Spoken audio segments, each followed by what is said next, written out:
Olá, boa noite. Em julgamento no plenário virtual, a primeira turma do Supremo confirma por unanimidade a decisão que suspendeu rede social X, o antigo Twitter, em todo o Brasil. STF mantém mudança de destinação de valores de multas aplicadas pelo Tribunal de Contas do Estado de Mato Grosso. Supremo valida a norma do Amazonas, que trata do plano de cargos, carreiras e remuneração de servidores da Secretaria de Fazenda do Estado. Acusados de matar diretor da OAB, esposa e filha, são condenados no Rio de Janeiro. Justiça aceita pedido da Promotoria de Justiça Militar e afasta comandante do Centro de Assistência dos Bombeiros do Distrito Federal. E ainda, Superior Tribunal de Justiça aplica precedente do Supremo e invalida a condenação por posse de 23 gramas de maconha. O Jornal da Justiça desta segunda-feira, 2 de setembro, começa agora.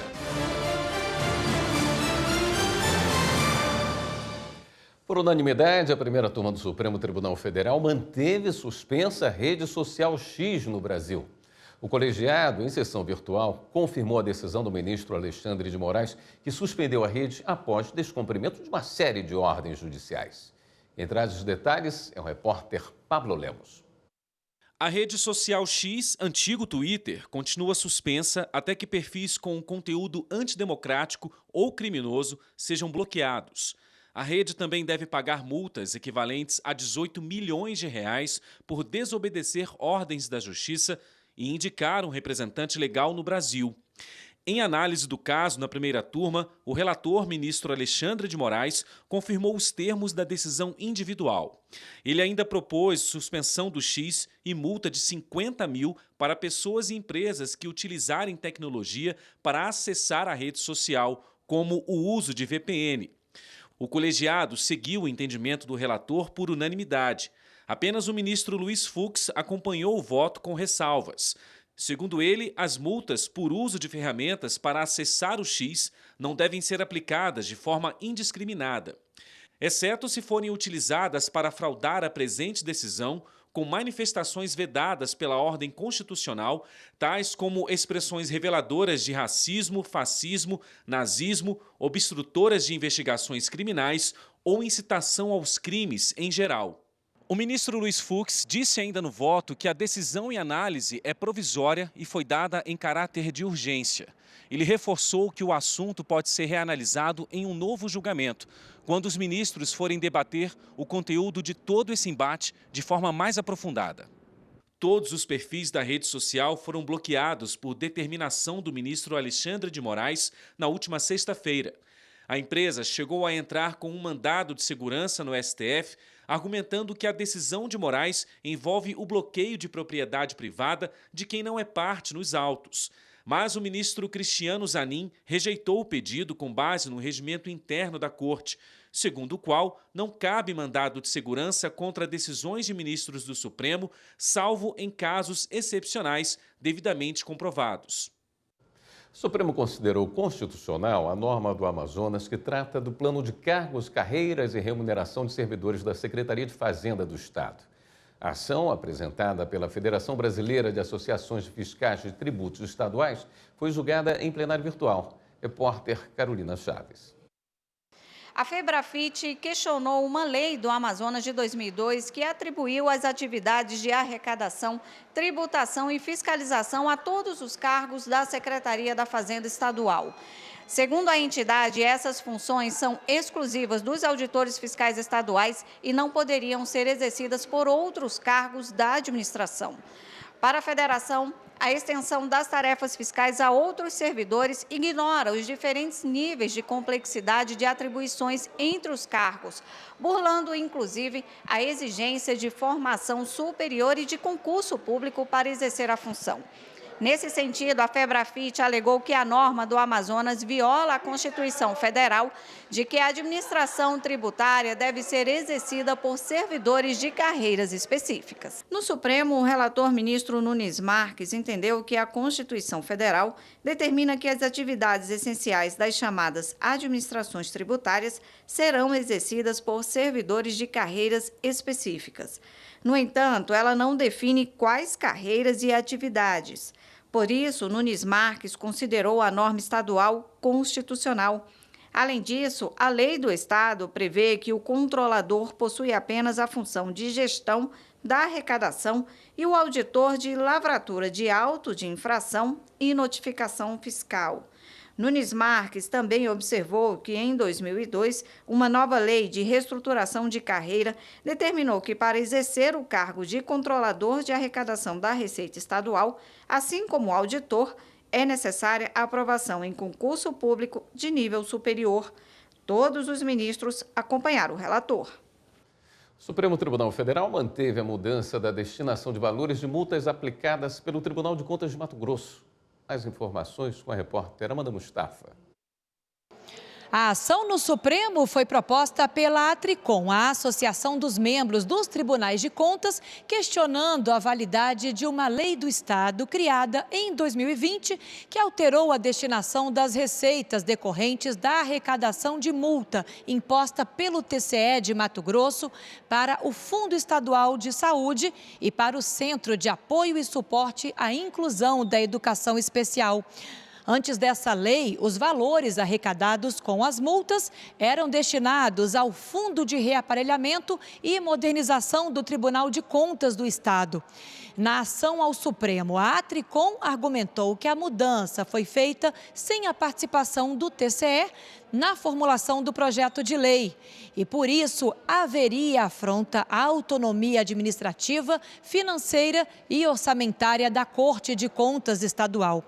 Em sessão do plenário virtual, o colegiado negou o pedido da associação e seguiu o voto do ministro Cristiano Zanin, relator da ação aqui no STF. Para o ministro, a lei estadual não trata de organização, estrutura interna ou funcionamento do Tribunal de Contas, mas sim da distribuição da Receita Pública de Mato Grosso. E, segundo o ministro, está de acordo com a jurisprudência do STF, que atribui aos estados a titularidade das multas aplicadas pelos TCEs. O Núcleo de Solução Consensual de Conflitos do Supremo Tribunal Federal marcou para o próximo dia 12 uma audiência de conciliação para discutir a quem compete operar o gasoduto Subida da Serra, em São Paulo. O funcionamento do duto teve início em abril deste ano, mas foi interrompido pela Agência Nacional de Petróleo. Agora o caso está na Justiça. Repórter Manuela Borges tem os detalhes.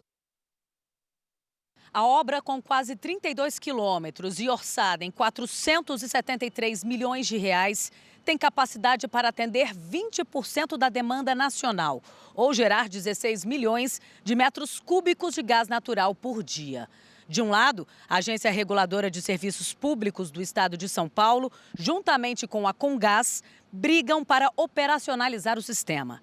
De outro, a Agência Nacional de Petróleo, Gás Natural e Biocombustíveis, ANP, quer ter o controle da ação. O que será discutido nessa audiência de conciliação no Supremo é se o gasoduto deve ser classificado como de distribuição ou de transporte. Na primeira opção, o gás será diretamente movimentado pelo gasoduto e toda a operação coordenada por São Paulo. Mas o que a ANP quer é que o gasoduto esteja sujeito à competência da União, que os volumes diários que passam pelo duto sejam relatados para que a agência tenha maior controle sobre a comercialização do gás e possa identificar possíveis operações indevidas. Em julho desse ano, a ANP, de forma unânime, decidiu manter a classificação do gasoduto como de transporte, submetido à regulação federal, e encerrou as negociações com a Agência de São Paulo.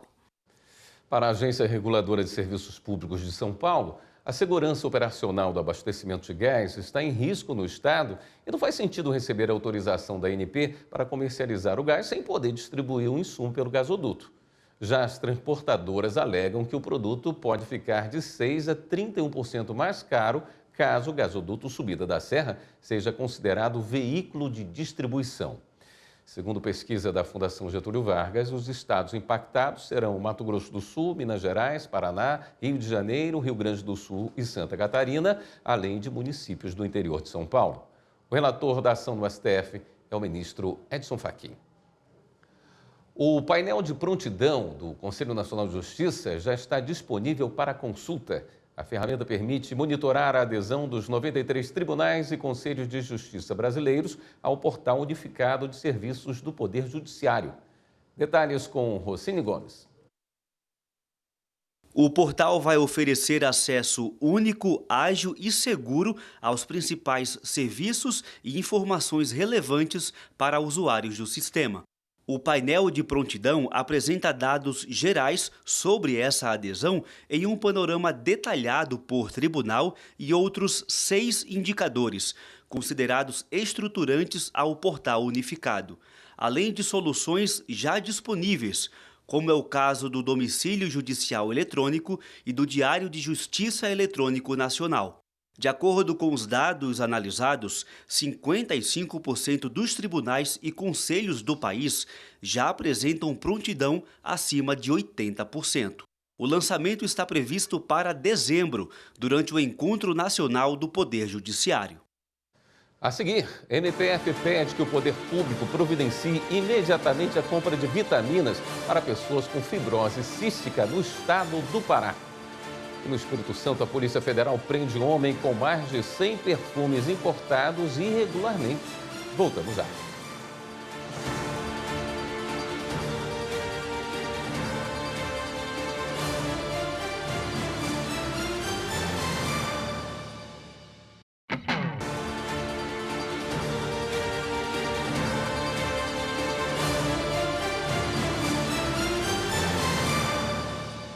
O Tribunal Superior do Trabalho manteve o bloqueio da previdência privada de um contador que desviou mais de 2 milhões de reais da empresa.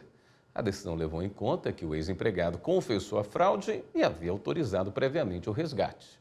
Repórter Samanta Flor. O contador era gerente de controladoria de uma empresa de alumínio e foi dispensado por justa causa. Uma auditoria interna constatou que durante 10 anos o empregado teria desviado R$ 2.200.000 ao inflar despesas pessoais e outros gastos para obter reembolsos indevidos. O esquema envolvia a apresentação de notas fiscais falsas, inclusive emitidas por um estabelecimento do próprio sogro, além de despesas excessivas com táxi, cartórios e correios. Na ação trabalhista, o contador pretendia reverter a justa causa. Já a empregadora buscava obter de volta os valores desviados. Em primeiro grau, a dispensa foi mantida e o empregado condenado a pagar R$ 1.600.000 à empresa, com um abatimento de R$ 679.000 que seriam retirados do plano de previdência.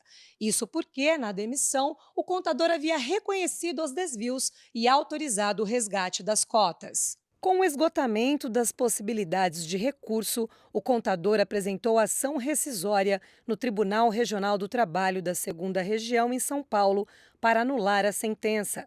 Ele argumentou que o saque seria ilegal e que a previdência privada deveria receber o mesmo tratamento do salário.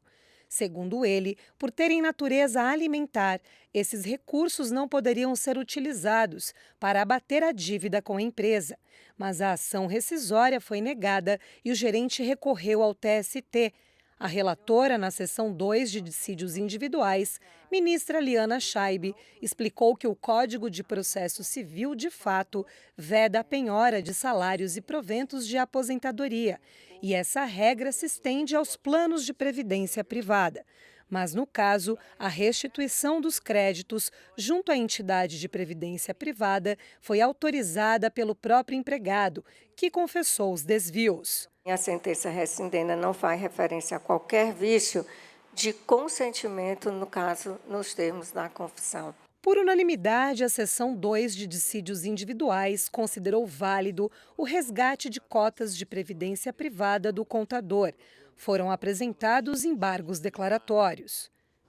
Após decisão da 3ª turma do Superior Tribunal de Justiça, Plano de Saúde terá que fornecer tratamento multidisciplinar para distrofia muscular para a criança. Jéssica Castro com as informações. Os ministros do colegiado mantiveram o acórdão do Tribunal de Justiça de São Paulo, que condenou a Amil Assistência Médica Internacional a fornecer tratamento para uma criança portadora de distrofia muscular congênita, por avaliar que a terapia multidisciplinar prescrita deve ser integralmente coberta sem limitação do número de sessões. Na origem do caso, o plano de saúde negou a cobertura de algumas das terapias indicadas por não estarem previstas no rol da Agência Nacional de Saúde Suplementar, ANS. A operadora também limitou a quantidade de sessões dos procedimentos que estão listados pela agência, mas as instâncias ordinárias determinaram que fosse fornecido o tratamento indicado pelo médico. O Tribunal de Justiça de São Paulo, ao negar provimento à apelação da AMIL, considerou que o tratamento multidisciplinar é respaldado por leis como o Código de Defesa do Consumidor e o Estatuto da Criança e do Adolescente, e pontuou que a ausência de algum dos tratamentos no rol da ANS é irrelevante, porque os atos normativos da agência não podem estar acima das leis.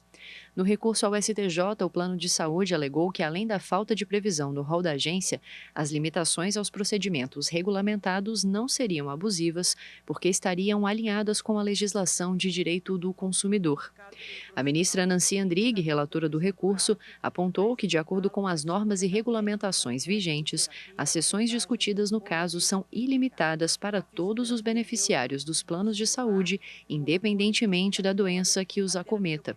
O voto da relatora foi seguido pelo colegiado e foi então determinada a cobertura ilimitada do tratamento por meio das terapias multidisciplinares prescritas.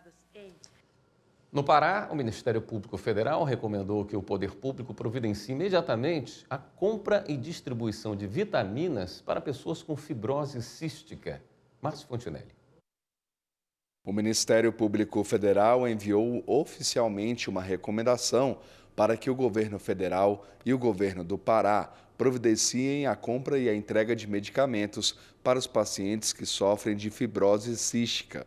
Entre 2009 e 2019, o fornecimento era interrompido constantemente. Em 2020, parou totalmente. Sem os comprimidos, quem sofre com a doença pode sentir fortes dores e chegar à morte. Por causa da urgência, na recomendação, entre outros pontos, o MPF sugere que o Ministério da Saúde compre as vitaminas de forma direta, sem o processo de licitação. Em Cuiabá, um encontro reuniu juízes, coordenadores e gestores dos 48 Centros Judiciários de Solução de Conflitos e Cidadania de Mato Grosso para a troca de experiências e compartilhamento de boas práticas. A reportagem é de Fernanda Fernandes. Realizado na sede do Tribunal de Justiça de Mato Grosso, o encontro estadual de juízes, coordenadores e gestores dos atuais 48 Centros Judiciários de Solução de Conflitos e Cidadania do Estado teve como finalidade a troca de experiências de boas práticas e aprimorar os serviços prestados por essas unidades. Essa aproximação, ela alimenta os laços e também reforça a responsabilidade de cada uma das unidades aqui representadas, além de colher novas ideias, novas perspectivas. É sempre um momento de abastecimento geral de informações e principalmente de propósitos. É um segmento muito importante da justiça, no qual o Tribunal de Justiça tem investido maciçamente. O painel de abertura foi do conselheiro do CNJ, desembargador Alexandre Teixeira de Freitas Bastos Cunha, que trouxe um chamamento à autocomposição de conflitos. Os sujeitos que são envolvidos no conflito, eles podem lidar diretamente com o conflito e não simplesmente delegar a um terceiro a solução. Elas saem empoderadas e, ao mesmo tempo, dar uma maior consciência, ou seja, a solução que sai, ela tem uma base do diálogo. Outros painéis abordaram a especialização dos Sejusques, o trabalho realizado pelos Centros da Saúde Pública e da Fazenda Pública e os indicadores da autocomposição de conflitos. O desembargador do Tribunal de Justiça do Rio de Janeiro, Humberto Dalla, foi o palestrante do segundo dia. O jurisdicionado ele tem também o dever, na medida em que ele está numa relação processual que hoje é ungida, entre outros, pelo princípio da cooperação e pelo princípio da colaboração, o juiz não pode ficar sozinho nessa tarefa hercúlea de buscar a solução mais adequada para a resolução daquele conflito. As partes e os seus respectivos patronos também têm que ter uma atuação proativa. No encerramento do evento, foram promovidas na Escola dos Servidores oficinas direcionadas para magistrados e gestores. Organizada pelo Núcleo Permanente de Métodos Consensuais de Resolução de Conflitos do TJ, o NUPEMEC, a iniciativa foi uma grande oportunidade para discussão de estratégias que ampliem o acesso à justiça, com foco na resolução pacífica e célere dos litígios, contribuindo assim para uma cultura de paz. Cada vez mais o sistema de justiça tem que ir e está indo em busca de métodos mais adequados de soluções de conflitos. E é necessário que você faça periodicamente, pelo menos uma vez por ano, essa reunião entre juízes, sejusques e gestores e sejusques, para que a gente veja o que está sendo desenvolvido, para que a gente troque ideias, para que a gente apresente a forma de administração, o que está sendo mudado. A Justiça de Rondônia promoveu o primeiro Prêmio Judiciário Rondoniense de Comunicação, uma iniciativa que valoriza o trabalho da imprensa na divulgação de projetos e ações que contribuem para a garantia de direitos. A reportagem de Gabriela Cabral. Auditório lotado e muita expectativa para a divulgação dos vencedores. Jornalistas que atuam na televisão, rádio e internet em todo o estado de Rondônia e estudantes de jornalismo e direito participaram da cerimônia de entrega da premiação do primeiro Prêmio Judiciário Rondoniense de Comunicação. Idealizado e gerido pela Coordenadoria de Comunicação Social do Tribunal de Justiça de Rondônia, o prêmio foi lançado para reconhecer o empenho dos profissionais na cobertura diária de assuntos do Judiciário. É uma forma do Poder Judiciário do Estado de Rondônia agradecer a cobertura que a imprensa faz com as notícias que são produzidas, com os fatos ocorridos no tribunal e que são notícias. Na mesa de abertura do evento, o reconhecimento da contribuição da imprensa para a efetivação de direitos. Gostaria de agradecer a todos que se inscreveram, se inspiraram para produzir conteúdo de qualidade, para concorrer nesse prêmio de jornalismo. E lembrar vocês que o Poder Judiciário é um universo superabundante de pautas positivas também. A divulgação dos finalistas gerou grande expectativa. Foram mais de 20 trabalhos analisados em 4 categorias: audiovisual, escrita e multimídia, redes sociais e acadêmico. Vencedora em 2 categorias, a jornalista Jaine Kelly, do G1 Rondônia, conquistou o primeiro lugar na categoria escrita e multimídia, com reportagens sobre concessão de medidas protetivas a mulheres vítimas de violência. Primeira colocação é um caso de medida protetiva de proteção à mulher. Eu acho que toda mulher escrever sobre isso se sente um pouco sensibilizada, porque você sempre se imagina estando naquele lugar, precisando daquele serviço. Então, o máximo que a gente puder divulgar, o máximo que a gente puder ajudar, serve como um próprio consolo também, sabe? Na categoria audiovisual, a mais concorrida, a Jennifer Núbia conquistou o primeiro lugar com a reportagem sobre o Fórum Digital, iniciativa do TJRO para aproximar a justiça de quem mora distante de sedes de comarcas. Instalado em 8 localidades do estado, o Fórum Digital venceu o prêmio Inovare e foi reconhecido pelo CNJ como boa prática. Muito feliz, é um prêmio que traz o reconhecimento para a nossa categoria de jornalismo, comunicação, mas principalmente a questão da justiça e poder facilitar essa linguagem para levar a justiça para os lugares mais distantes aí dos grandes centros aqui em Rondônia, e é uma forma, claro, de ver o prêmio aí com bons olhos, e estou muito feliz por ganhar aí o primeiro lugar no audiovisual. Outra cobertura premiada sobre acesso à justiça mostrou o trabalho do Poder Judiciário na comarca de Ji-Paraná durante a ação Justiça Rápida Itinerante. Na categoria acadêmico, a estudante de Direito Pamela Pimenta venceu o prêmio com dicas sobre comunicação assertiva para gerenciar conflitos. Uma menção honrosa também foi concedida a uma reportagem sobre violência doméstica contra a mulher. A jornalista Jéssica Olinda recebeu o prêmio pela reportagem sobre um módulo que facilita a concessão de medidas protetivas. A programação foi finalizada com a palestra do jornalista da Rede Globo, Caco Barcelos, que dividiu experiências colecionadas ao longo de 5 décadas de profissão.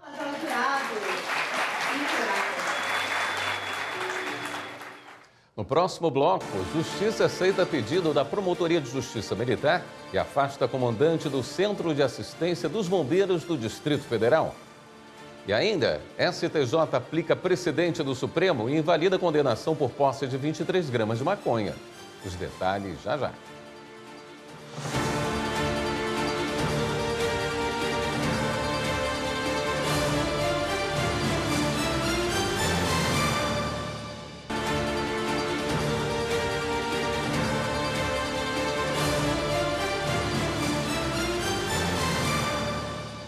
A Justiça do Rio de Janeiro liberou a mulher que vivia em uma loja do McDonald's no Leblon. Suzane Muratori havia sido presa em flagrante por racismo. A repórter Carolina Chaves tem os detalhes. Suzane Muratori vivia com a filha dela em uma loja do McDonald's no Leblon, zona sul do Rio de Janeiro, desde maio deste ano. No último sábado, ela foi presa em flagrante, acusada de ter cometido ataques racistas contra um grupo de 7 adolescentes que estavam no local. Elas estavam sendo filmadas por Suzane e pela filha e começaram a rir. Foi então que, segundo a mãe de uma das garotas, Suzane se referiu ao grupo com palavras racistas e preconceituosas.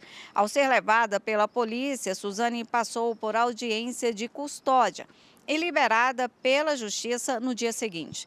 A juíza que analisou o caso considerou que Suzane é primária e idosa, por isso não converteu a prisão em flagrante em prisão preventiva.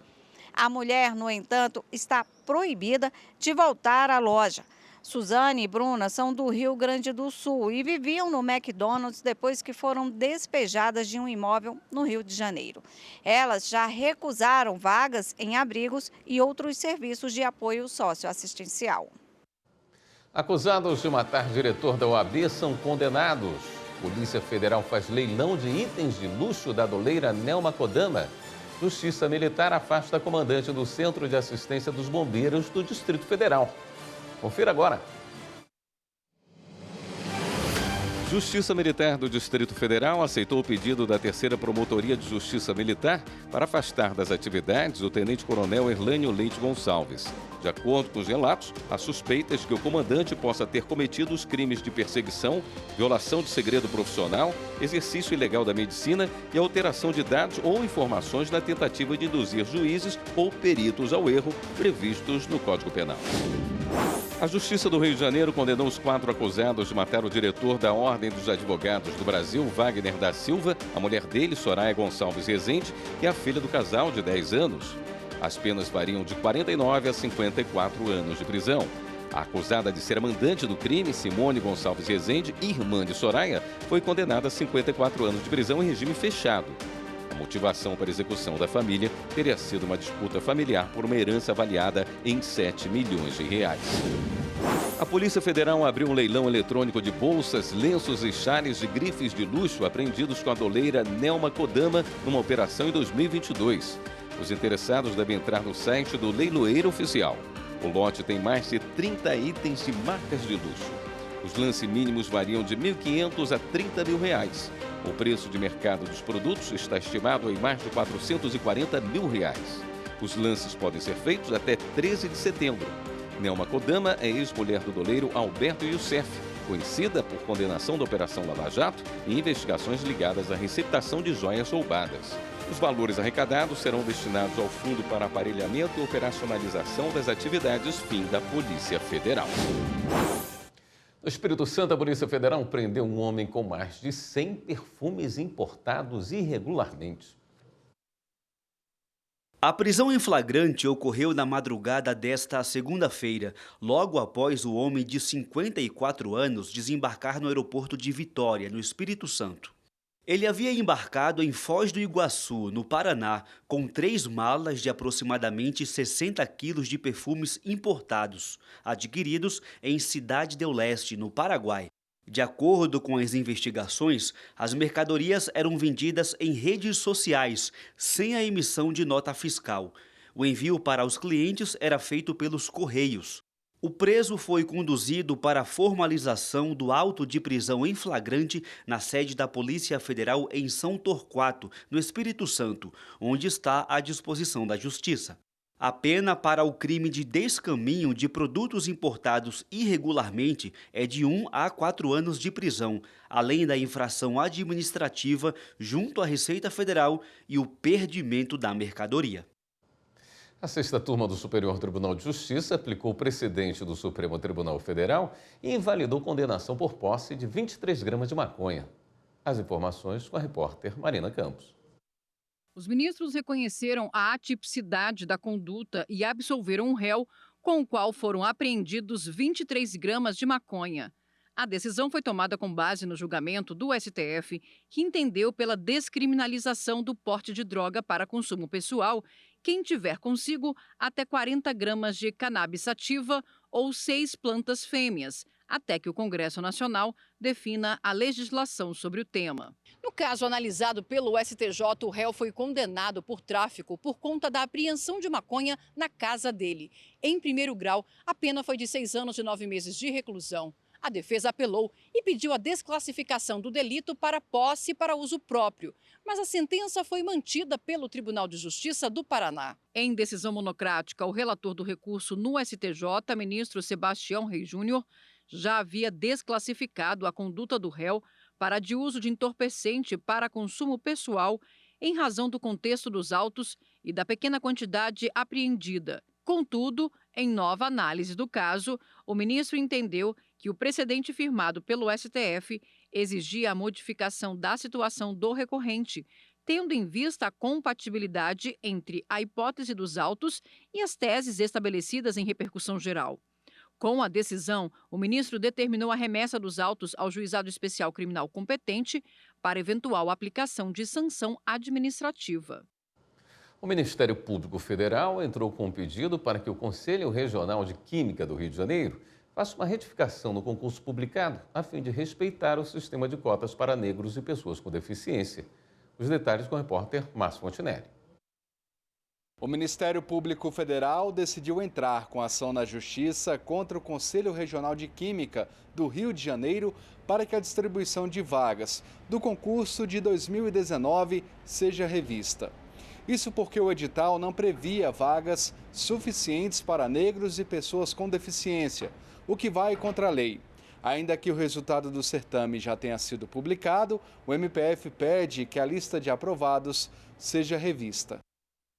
A seguir, plenário do STF vai julgar ações sobre regime especial de reintegração de valores tributários para as empresas exportadoras. E também veja, a STJ define que é competência do Judiciário da Noruega decidir sobre emissão de passaportes para filhos de brasileira que mora no país.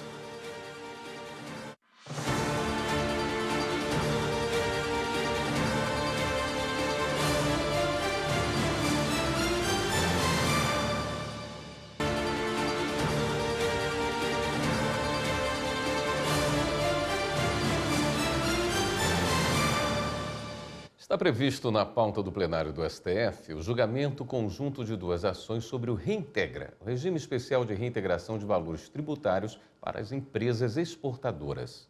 Repórter Marta Ferreira. O Reintegra é um programa criado pelo governo federal para incentivar a exportação de produtos industrializados, fabricados em grandes quantidades. O Reintegra possibilita que as empresas exportadoras tenham de volta valores pagos em tributos. Os créditos do programa são calculados a partir de uma porcentagem sobre a receita alcançada pela empresa com a exportação de bens. A Confederação Nacional da Indústria entrou com uma ação no Supremo questionando a constitucionalidade do Reintegra na parte em que permite ao Poder Executivo estabelecer dentro do percentual previsto na lei o quanto o exportador terá direito de ressarcimento. Uma outra ação foi proposta pelo Instituto Aço Brasil. A entidade pede a declaração de inconstitucionalidade parcial de dispositivos da lei e do decreto que regula o Reintegra. Entre os argumentos apresentados pelo Instituto estão afronta às regras de imunidade, a garantia de desenvolvimento nacional e os princípios da livre concorrência e livre iniciativa. Os 2 processos estavam sendo analisados em conjunto no plenário virtual. O relator, ministro Gilmar Mendes, havia votado para permitir a atuação do governo federal na definição das porcentagens do ressarcimento, ou seja, a favor da União. Ele havia sido acompanhado pelos ministros Dias Toffoli e Alexandre de Moraes. Já o ministro Edson Fachin abriu divergência, mas um pedido de destaque do ministro Luiz Fux levou a discussão para o plenário físico e, assim, o julgamento vai começar do zero. A segunda turma do Superior Tribunal de Justiça decidiu que é competência do Judiciário da Noruega decidir sobre emissão de passaportes para filhos de uma brasileira que moram no país. O repórter Jafer Araújo tem os detalhes. Por unanimidade, os ministros do colegiado concluíram que cabe à justiça norueguesa decidir sobre a expedição de passaportes para 2 crianças com dupla nacionalidade que vivem na Noruega, filhos de mãe brasileira e pai norueguês. De acordo com o processo, a família mora no país desde 2015 e após a separação do casal, o pai se recusou a renovar os passaportes das crianças. A mãe, que tem a guarda dos 2 filhos menores de idade, entrou com ação no Brasil na tentativa de obter autorização judicial para a emissão dos passaportes. Após o juízo de primeira instância extinguir o processo sem julgamento de mérito, o Tribunal Regional Federal da 5ª Região manteve a sentença, ressaltando que a Convenção de Haia de 1980, da qual Brasil e Noruega são signatários, dá prioridade às decisões sobre guarda e visitação tomadas pela Justiça do país de residência das crianças. Contra essa decisão, o Ministério Público Federal interpôs recurso especial no STJ, alegando que, ao considerar o Poder Judiciário da Noruega o único competente para decidir o caso, a legislação brasileira foi contrariada, porque ela prevê a competência concorrente entre os países para suprir a autorização para a emissão de passaporte brasileiro. O ministro Afrânio Vilela, relator do recurso, pontuou que a Justiça da Noruega já decidiu sobre a guarda dos filhos e assegurou ao pai o direito de visitas, mas sem abordar a possibilidade de os menores deixarem o país de domicílio. Para o ministro, atender ao pedido do MPF poderia facilitar que as crianças viajassem ao Brasil sem a autorização do pai ou da autoridade judicial competente. A segunda turma seguiu o entendimento do relator e concluiu que, devido às peculiaridades do caso, o pedido para suprir a autorização paterna para a expedição dos passaportes deve ser analisado pela Justiça norueguesa, por envolver questões relativas à guarda das crianças, garantindo ao pai o direito de ingressar nos autos para exercer plenamente sua defesa e contribuir para a instrução processual.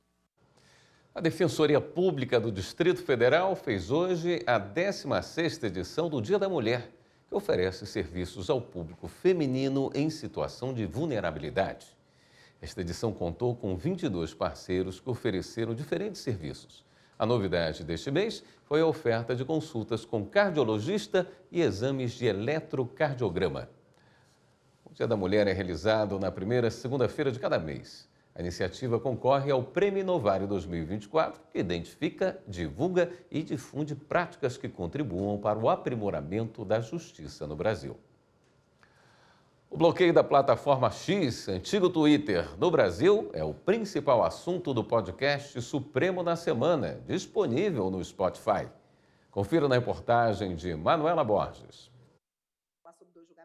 Nesta edição, a consultora jurídica da TV e Rádio Justiça, Hanna Gomes, e os jornalistas Alessandra Castro e Mauro Burlamac comentam a decisão do ministro Alexandre de Moraes de suspender a rede social X no país até que a empresa indique um representante legal e pague todas as multas por descumprir determinações judiciais. O jornalista da Secretaria de Comunicação do STF explica a decisão. O Elon Musk e as suas empresas aqui no Brasil são investigadas por atuarem junto a grupos de extrema-direita e atuar na área de desinformação. Nas eleições de 2022, isso foi muito marcante, segundo consta da decisão.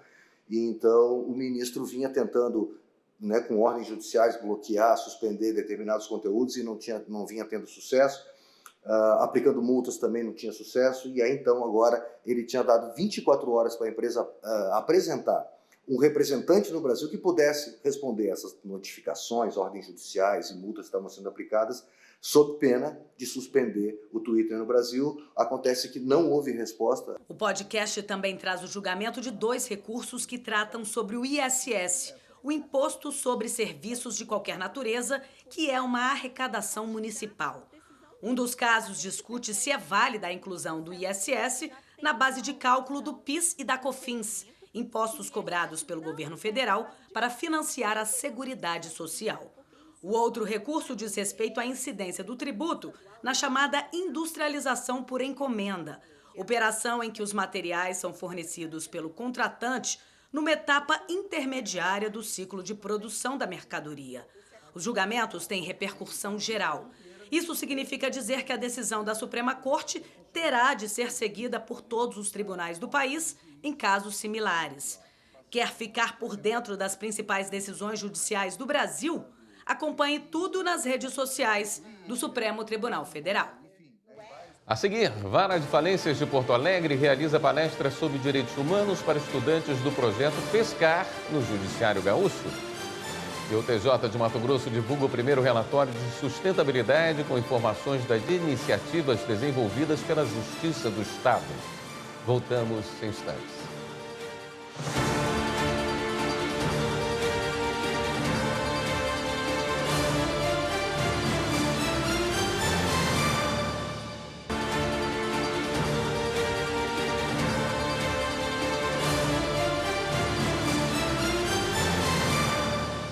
O primeiro relatório de sustentabilidade do TJ de Mato Grosso reúne informações sobre ações desenvolvidas pela Justiça do Estado. Vamos ver as iniciativas que têm contribuído com o meio ambiente com a repórter Dalila Rodrigues. Os resíduos são separados de forma correta. A água que cai do ar-condicionado é reaproveitada. A energia produzida é limpa e sustentável. O Tribunal de Justiça de Mato Grosso tem feito o dever de casa e a prova disso está no resultado do primeiro relatório de sustentabilidade do TJMT de 2023. O documento, separado por capítulos, contém 57 páginas que concentram as ações da Justiça Estadual, seguindo a linha ambiental, social e da governança. O tripé da sustentabilidade norteia as iniciativas. Qualquer área do tribunal que esteja fazendo ações que são afetas à sustentabilidade, no contexto da sustentabilidade, são trazidas para dentro desse relatório. Isso nos deixa muito felizes, porque toda instituição, todos os departamentos podem, a partir desse relatório, se enxergar e enxergar qual é a participação daquele departamento dentro da sustentabilidade institucional. O relatório está disponível no portal do Tribunal de Justiça. Basta acessar o hot site do Núcleo de Sustentabilidade. Qualquer cidadão tem acesso às informações. Consta, por exemplo, no documento que o Programa Verde Novo plantou e distribuiu 195 mil mudas de árvores e realizou 101 ações ambientais. Isso só no ano passado. E ainda 47 toneladas de lixo produzido pelo Poder Judiciário foram encaminhadas para reciclagem. Os atendimentos lá na ponta, frente a frente com a população, também foram expressivos. 35 mil pela expedição Araguaia-Xingu e 15.335 por meio do Ribeirinho Cidadão. E para alcançar todos esses números, o TJMT adotou uma abordagem inovadora ao alinhar as ações institucionais com os princípios do desenvolvimento sustentável. Com foco em aprimorar a eficiência e gerar resultados, 742 mil decisões foram expedidas, uma gestão ágil e com foco em sustentabilidade. A sustentabilidade tem que estar em todos nós, em todas as nossas ações e atitudes, assim como a questão da legalidade, quanto a questão da ética, da moral, precisa permear as nossas ações. A sustentabilidade também tem que ser transversal e estar em todos os processos de trabalho. A Vara de Falências de Porto Alegre promoveu uma palestra sobre direitos humanos para estudantes do projeto Pescar, no Judiciário Gaúcho. Paula Marcon. Uma nova etapa do Projeto Pescar iniciou no Judiciário Gaúcho. Os 20 alunos que integram a iniciativa começaram a participar da parte de vivências, com uma palestra sobre direitos humanos, ministrada pelo juiz Gilberto Scheffer, titular da Vara Empresarial da Comarca de Porto Alegre. Então é importante que todos esses estudantes eles se vejam e se concebam como portadores de direitos. Essa é a ideia básica dos direitos humanos. Por isso ele é um projeto extremamente importante, porque ele também funciona como uma fortificação social desses jovens e possibilita que eles se insiram socialmente de forma relevante, seja em questões de trabalho, seja também na sua própria comunidade. Além do contato com o tema proposto, os alunos também tiveram a oportunidade de conhecer a rotina de trabalho dentro de um cartório judicial. A visita foi guiada pelo magistrado no 8º andar do Foro Central 2 de Porto Alegre.